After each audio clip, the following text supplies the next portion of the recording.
India is a leading exporter of two-wheelers in the world, and now we're going to see much more action in the electric vehicle space too. One of the emerging startups in the electric vehicle space, Ultraviolette, has decided to enter the European market. And to talk about the globalization strategy of Ultraviolette, we have with us Niraj Rajmohan. Niraj, thank you very much for joining us. Help us understand, where are you in your journey of building Ultraviolette, not only domestically but as a global brand? Thank you for having us over here today. This sort of event sort of brings us all together, and it's good to catch up with you as well as the other companies around here. In terms of what we are doing at Ultraviolette, we just started our Europe rollout. We were at EICMA recently, and what we're seeing is that the demand for our motorcycles actually spreads across 190 different countries. Wow. Right? And for us, the starting point is Europe, because motorcycling is part of the culture. It's an inherently European thing for them. And what we are now starting to do is we've got our vehicles certified. They're now roadworthy, and we're starting our expansion in Germany, Italy, Spain, France, and Turkey. Fantastic. It's been hard work of the last 4-5 years. Now you are actually in a build-up mode. How do you see Indian market? How do you see global market? How do you see the volumes panning out? And what about portfolio expansion? Because people are really excited to see your bikes, and some of the concepts that you showcased at EICMA, that also generated a lot of interest. Yep. So for us, the way that we look at the market is we look at it as the mid-segment of motorcycles, right? Anything in that 250cc above, all the way to a 600, 700cc motorcycle category. And for us, this market, while India is a large part, in fact, it's more than half of the overall global market. Right. The other interesting markets are Europe, North America, LATAM, and parts of the Oceania and Japan, what we call it, right?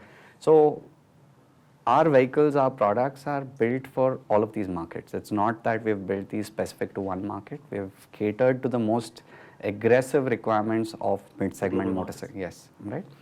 And that way, now with the F77, it's in the more of the urban sports category. Right. We will have portfolio expansion. You would have seen the concept X that we released at EICMA. Right. So our idea here is, with the core technology built over a 7-year period, we're now expanding into different segments. And in each of these segments, we'll have very compelling two-wheeler options. And that's exactly what we're doing. So what's the domestic rollout like? How many cities would you have presence? What's the kind of volume are you anticipating? I know you're a niche brand, but there's a certain scale you would want to get to global markets too. So help us understand the domestic rollout plan, and which are the key priority markets for you globally as well? So in India, we're looking at about 30 cities. We're already close to 10 cities now, and by March, our idea is to get to about 30 cities. Apart from that, globally, we're looking at about 50 cities. Lovely. And these are, again, predominantly markets very strong on mid-segment two-wheelers globally, as we call it, and in India, aspirational two-wheelers, as the same segment is called. Right. In terms of volumes, we're looking at getting to about 5,000 units in the next year, and sort of scaling that up beyond to get to a stage of 15,000 units in the following year.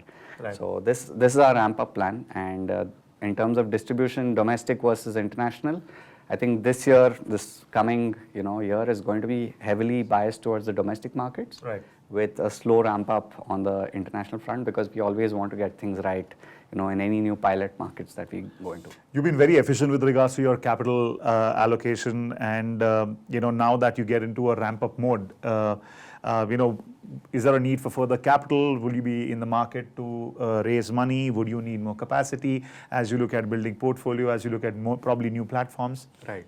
So in terms of capital, we've been, like you said, we've been super capital efficient. This industry, however, is a capital intensive industry, right?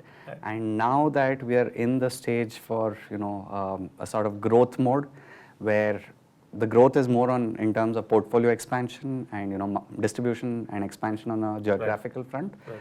Less to do with building core tech, because all of that has been built out the last 5-7 years. Yes, right. So that's where these things come into the picture. We're always talking to potential long-term partners, and we're very specific about whom we talk to and the kinds of investors we bring on board. We've been fortunate enough to have some very, very long long-term investors on our cap table, and we continue to have these conversations as we go forward. When is the next round expected? How much would you need to expand further? So these are discussions that are ongoing, and in terms of the next round, we talk about usually a $50 million and above kind of round, going all the way to about $100 million, and this is precisely with the intent of scaling our portfolio to multiple segments across two-wheelers, as well as catering to markets in 5 different continents. Right. So that's where we're at. Right. So let's just say 2-3 years down the line, how do you see Ultraviolette as a brand in India? How would you want to be known as? And globally, what are your aspirations like? So the way that we're building Ultraviolette is the same way that we saw a few other global brands sort of evolve, right? People loving brands for their distinctive design, for bringing out cutting edge technology. That's what we want to be known for, right?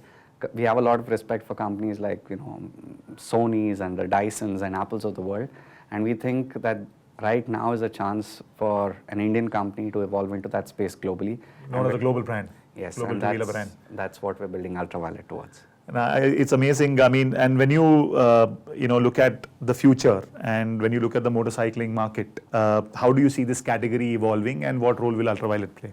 So this category, while it's predominantly been IC engines in different shapes and forms, in different categories and form factors, now is where a compelling option is being brought about by Ultraviolette and a few other companies, right? So we're going to see a very drastic shift. It's also going to be a sort of, there are going to be various opinions around the space, whether electric is viable, not viable. And we've seen this happen in sports cars and certain car segments as well. Right. And it's going to be a very noisy shift as we see it. But our objective and our proposition is that we have a compelling product. And at the end of the day, what really talks is the product and how it performs. Right? So that's what I don't know how comfortable you are talking about it. You are a premium brand. You are a performance brand. I believe you're going for some records now. Yes. So in terms of premium and aspirational, these are categories. I mean, of course, if you look at our price points globally, they fall bang in the mid-segment of two-wheelers, right? It's not considered, very aspirational. It's right there in the segment. In the mainstream, at least globally. Yes, right. In India, it is considered an aspirational category. And that being said, our objective has always been to build compelling options. As a consequence of that, what we've ended up building is performance vehicles. Right. So with the F99, we're going after 2 very important records. Yes. The record for the fastest Indian motorcycle from a top speed point of view, and for the fastest quarter mile by an Indian motorcycle, right? And all of these are coming up in the next month or so. Fantastic. And I hope to have, and that's one of the reasons why, I need to leave early, but it is, there's a lot of excitement on the work that's going on. No, fantastic, Niraj. Really appreciate you spending time with us, and I wish you all the best. Thank you. Thank you for having me. Thank you.